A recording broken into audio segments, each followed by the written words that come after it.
हाय दोस्तों, आज हम जानेंगे संख्या पद्धति में जो क्रमागत संख्याओं का योग है कैसे निकालते हैं, उसके बारे में आज जानेंगे।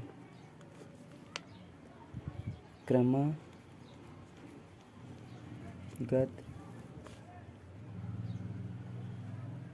संख्याओं का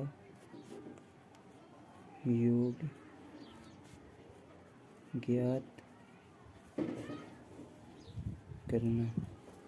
इसके बारे में हम जानेंगे कि संख्या पद्धति में क्रमागत यदि संख्याएं हैं तो उनका योग कैसे निकालेंगे। तो इसके लिए हमें सबसे पहले संख्याएं पता होनी चाहिए कितनी संख्याएं हैं। तो इसके लिए एक फार्मूला होता है, इंटरमीडिएट क्लास में है, Tn बराबर a plus n-1 into D. इसमें जो a है प्रथम पद है, a बराबर प्रथम पद, a प्रथम पद है, d बराबर सार्वधातुक है, d है जो हमारा है सार्वधातुक है, d जो है हमारा सार्वधातुक है, n जो है पदों की संख्या है, पदों की संख्या है, और Tn जो है हमारा Tn बराबर अंतिम पद है, Tn जो है अंतिम पद है। अगर हमारे जैसे हमारे क्रम दिया है 1 2 3 4 5 6 7 8 8 9 10 11 12 ये संख्याएं दी हुई क्रम तक कितने तक 12 तक। तो इनका योग अगर ज्ञात करना होता है, इसे जोड़ेंगे तो काफ़ी समय लगेगा। तो इसका एक फार्मूला होता है योग के लिए। अब इसमें देखो क्रम 1 से दिया है 12 तक, तो इसका मतलब पदों की संख्या है 12 और प्रथम पद और अंतिम पद को जोड़ दो, 12 प्लस 1 और 2 का भाग दे दो, जो आएगा वही हमारा योग हो जाएगा। 13/2, 2 का भाग दे दो 6 और 13 छंग 78, ये आ गया। यदि हमारा पद न, जैसे एक और सवाल है, जैसे सवाल दिया हो, पद दिए हो, हमारा है सवाल नंबर 2 दिए हो 1 2 3 4 5 6 7 8 9 10 11 12 13 14 15 16 17 18 ये दिए हुए संख्या हमारी। तो इनमें कह दो इनको योग निकालो। तो इनके योग के निकालने के लिए हम करेंगे n, अरे योग बराबर हमारी कुल संख्या कितनी है 18। 18 अंतिम पद है, प्रथम पद 1 है, बटे 2, 2 नहीं 18, 9 18 और 1 19 और 19 9 171, ये योग आ गया। यदि हमारा पद ना पता हो कि कितने पद हैं, तो इसके लिए हमारा जो हमने फार्मूला बताया था Tn बराबर a plus n-1 into D, उससे हम क्या करेंगे पदों की संख्या निकालेंगे। तो जैसे हमारे सवाल यदि दिया हो, सवाल नंबर 3, जैसे सवाल नंबर दिया हो हमारे 2 4 6 8 10 60 ये दिए हमारे। अब इसमें हमें क्या है, पद तो पता नहीं है, क्रम से हैं, अल्टरनेटिव क्रम है इसमें, यानी 2 के बाद 3 नहीं है 4 है, 4 के बाद 5 आना चाहिए, लेकिन 5 नहीं है 6 है। ठीक है, तो इसमें हम क्या करेंगे पद निकालेंगे। हमने फार्मूला क्या बताया था, Tn बराबर a plus n-1 into D. सार्वधातुक जो होता है दूसरे पद में पहले पद को घटा देते हैं। सार्वधातुक यानी सभी पदों का जो अंतर होगा समान होगा। 6 में 4 घटाएंगे 2 आएगा, 8 में 6 घटाएंगे 2, 10 में 8 घटाएंगे 2 आएगा। तो अंतिम पद Tn है, तो Tn क्या हो जाएगा 60, और प्रथम पद क्या है 2 प्लस n पदों की संख्या में ज्ञात करना है। ये 60 जो है हमारे पदों की संख्या नहीं है, क्योंकि इसमें अल्टरनेटिव क्रम है, और इंटू डी, डी सार्वंतर 2 है, तो 60 -2 हो जाएगा, उस तरफ जाएगा n-2, n-1 इंटू 2, 2 घटा देंगे तो क्या आ जाएगा 58। अब क्या करेंगे, इसमें 2 से भाग दे देंगे, इस वाले 2 से, तो आ जाएगा n-1, तो 2 से भाग देंगे, 2 दूनी 4, 2 नहीं 18, n-1, ये उस तरफ n जुड़ जाएगा तो क्या हो जाएगा, ये सॉरी ये हमने क्या किया 58/2 बराबर n-1, तो 2 का भाग दिया तो 29 बराबर n-1, n उस तरफ जाएगा तो क्या हो जाएगा 29 + 1 30, यानी पदों की संख्या क्या आ गई 30 आ गई। तो अब हमें क्या निकालना है, योग बराबर, यानी हमारे पदों की संख्या है 30 और प्रथम पद है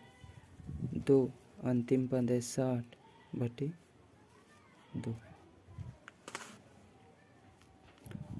2 से भाग काट 30 को काट देंगे, 15 आ जाएगा, गुणते 60/2 62, 15 से गुणा करा दो, 15 दूनी 30 और 15 चौका 90, 90 3 93, यानी 930 आ गए। आगे सवाल हैं जैसे 3 के गुणज प्रथम 10 गुणज को योग ज्ञात कीजिए, 4 के प्रथम 10 गुणज का योग ज्ञात कीजिए, इस प्रकार के सवाल कैसे करेंगे। ये नंबर है हमारा 4, जिसे 3 के प्रथम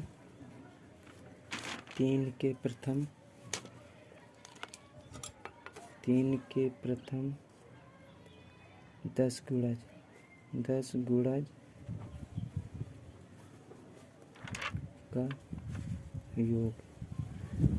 तो 3 के प्रथम 10 गुणज कौन हो जाएंगे, 3 हो जाएगा, 6 हो जाएगा, 9 हो जाएगा, 12 हो जाएगा, डाट 3 30, ये हो जाएंगे। तो इनका योग, तो इसमें पदों की संख्या में मालूम है कितनी है 10 गुणज के ही रहा प्रथम 10 गुणज, और प्रथम पद 3 है, अंतिम पद है 30, तो योग बराबर क्या हो जाएगा, योग बराबर हो जाएगा क्या का पदों की संख्या यानी n और प्रथम पद 3 और अंतिम पद का योग बटे 2, यानी पदों की संख्या गुणते प्रथम पद प्लस अंतिम पद बटे 2, तो इसे काट दो, 2 पंचे 10, 5 गुणते 30 और 3 33, 33 का गुणा 5 में कराएंगे तो आ जाएगा 165, 5 का गुणा करें 5 3 15, 5 3 15 16, यानी 3 के प्रथम 10 गुणज का योगफल कितना आ जाएगा 165। अब बात हम करेंगे यदि हमें क्या निकालना हो, जोड़ी गई संख्याओं में कोई संख्या ज्ञात करनी है हमें। यदि कुछ संख्याएं जोड़ दी जाए क्रमागत, जोड़ दी जाए और उसमें संख्या ज्ञात करनी हो, जैसे नंबर हम डाल देंगे इसमें 5 नंबर डाल देंगे, 3 क्रमागत सम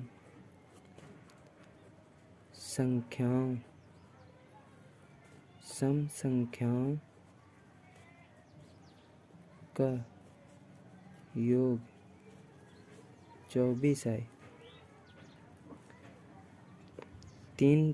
क्रमागत सम संख्याओं का योग दिया है 24, तो कह रहा ठीक मध्य वाली संख्या ज्ञात कीजिए, ठीक बीच वाली सम संख्या ज्ञात कीजिए। तो ठीक बीच वाली सम संख्या ज्ञात करो। यह सम संख्याओं का क्रमागत संख्याओं का योग हो या विषम क्रमागत संख्याओं का योग हो, जितनी हो 3 है तो 3 का भाग दे देंगे। अगर इसी में 5 होती तो 5 का भाग देते थे, इसी में यदि 6 होती तो 6 का भाग देते थे। तो 24 हैं, तो 24 बीच वाली, ठीक बीच वाली संख्या बराबर क्या हो जाएगा हमारे, यानी 24 योग है, इसी में 3 से भाग दे देंगे, 3 8 24, यानी जो ठीक बीच वाली क्रमागत संख्या होगी वो क्या हो जाएगी हमारी, 8 आ जाएगी। जैसे 8 के आगे क्या हो, 8 के नीचे 6 हो गई सम संख्या, तो 6 8 6 14 और आगे क्या हो जाएगी 10, तो 14 और 10 कितने हो जाएंगे, 24 हो जाएंगे, यानी ठीक मध्य में क्या है हमारी 8 है।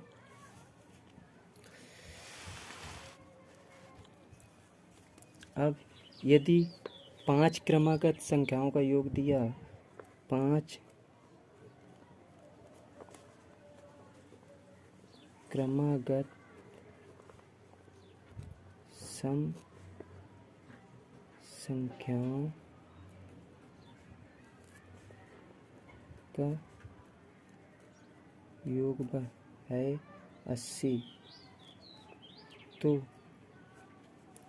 छोटी सम संख्या ज्ञात कीजिए, छोटी सम संख्या ज्ञात करो। तो क्या करेंगे हम, छोटी सम संख्या ज्ञात करनी है, यानी 80 है तो ठीक बीच वाली क्या हो जाएगी, ठीक बीच की संख्या क्या हो जाएगी, ठीक बीच की संख्या 80 में 5 का भाग दे देंगे, जितनी क्रमागत हैं उतने योग में भाग दे देना, 16 5 80, ठीक बीच वाली कही रहा है, यानी कितनी आ गई 16, तो कही रहा है सबसे छोटी, तो सबसे छोटी इस तरफ आएगी, यानी 16 के बाद वाली, तो 16 के बाद वाली क्या है, यानी 16 के पहले वाली, 16 के पहले क्या आएगी हमारे 14 आएगी, 14 के बाद 14 के पहले 12 आएगी, यानी क्रमागत संख्या क्या हो जाएंगी, यानी 5 हैं तो -2 यानी 4 घटा देंगे, तो यानी क्या आ जाएगी 12 आ जाएगी, यानी सबसे छोटी क्रमागत संख्या क्या आ जाएगी 12 आ जाएगी। ठीक है, यानी ठीक बीच की संख्या आ गई 16 और सबसे छोटी क्रमागत संख्या क्या आ जाएगी 12 आ जाएगी। अगर इसमें कहते हैं सबसे बड़ी क्रमागत संख्या, तो 4 इसमें क्या कर देते जोड़ देते, क्योंकि 2 ये हो गई और ये बीच वाली होगी 3 और 2 आगे और आएंगी तो 5 हो जाएंगी। ठीक है, अब यदि विषम संख्या हो, यदि विषम संख्या हो जैसे 3 क्रमागत विषम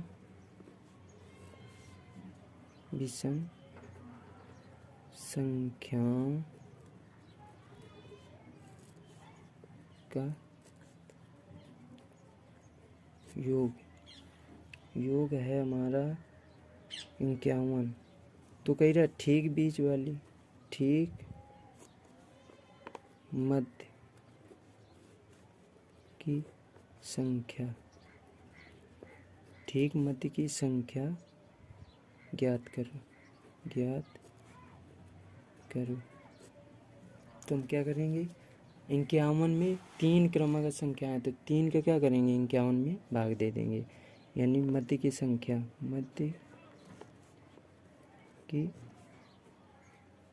बराबर क्या हो जाएगी, मध्य की संख्या बराबर हो जाएगी 51/3, 17 तिरका 51, यानी ठीक मध्य वाली संख्या क्या आ जाएगी 51 आ जाएगी। ठीक है, अब इसी तरह से और क्रमागत दे दिया जाए, कहते कि सबसे छोटी विषम संख्या बताओ, तो अब दे दें इसी में अगर इसी में सबसे छोटी संख्या पूछे तो क्या करेंगे, सबसे छोटी विषम संख्या, तो सबसे छोटी विषम संख्या क्या हो जाएगी, इसमें कितनी है, यानी बीच वाली 17 है और संख्याएं हमारी 3 है क्रम से, तो 17 के पहले भी सम संख्या क्या होगी, 15, और 15 के पहले क्या हो जाएगी, 13, ठीक है। और इधर 17 के बाद क्या आ जाएगी, 19, तो 3 कहनी है तो 17 के पहले 17 है, ये 17 हो गए, 17 के बाद 19 और इसके पहले 15, यानी सबसे छोटी क्या हो जाएगी, तो सबसे छोटी हो जाएगी 15, क्या हो जाएगी छोटी, 15, ठीक है। अब अगले दिन नेक्स्ट टॉपिक जो होगा हमारा, उसके बारे में बात करेंगे हम,